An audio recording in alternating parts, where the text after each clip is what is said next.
interesting to me to look at fighters that Eddie Futch trained alongside each other in different eras.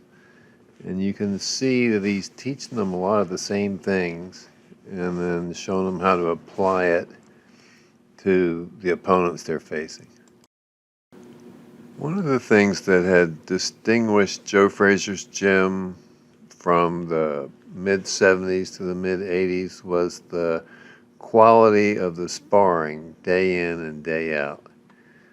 But the vibes were changing and things were moving to Vegas.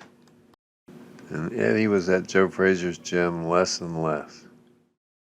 Singletary, style-wise, always reminded me of Marlon Starling. And I got to watch both of these Eddie Futch-trained fighters in the gym pretty closely. He's teaching them to use tactics to take away what the opponent does best and then to make adjustments off the adjustments the opponent makes. This is really high-level boxing.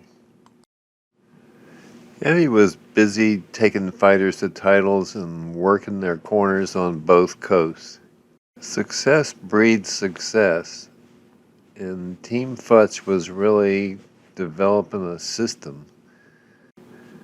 But Eddie's travel schedule was just insane, and the older he got, the less palatable it was. It was during the same time period in the early 80s when he took Marvin Camel to the then new cruiserweight title. It's interesting to see how much Camel is like Bob Foster. George used to say you can learn something from everybody. Watch it all. And we're trying to learn something from watching Ernie Singletary.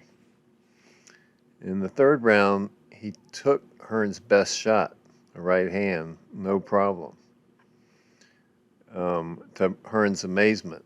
And then they both had to make adjustments. So when they came out for the fourth round, Hearns was going to try to bomb him out. And everybody knew that, and they had trained for it.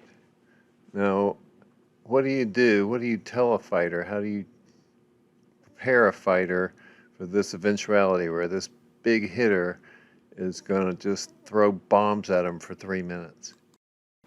Remember, we had previously determined that this was probably not the way they deal with it.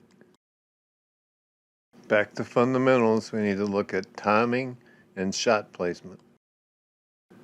Punch with the puncher, negate his power by landing at the same instant. Strike his body, hips, shoulders, arms.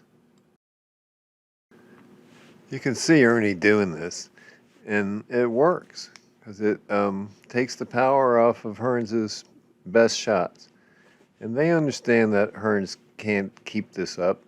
He's going to bomb them for a round, and they've been training to survive this round. And then box him from there on. So what did we learn? Move to him, punch with him. Eddie trained a lot of fighters over the years, and I'm trying to go back and find video of each one of them if I can. I still think there's a lot for us to learn by studying Team Futch and that old and highly refined Brewster style.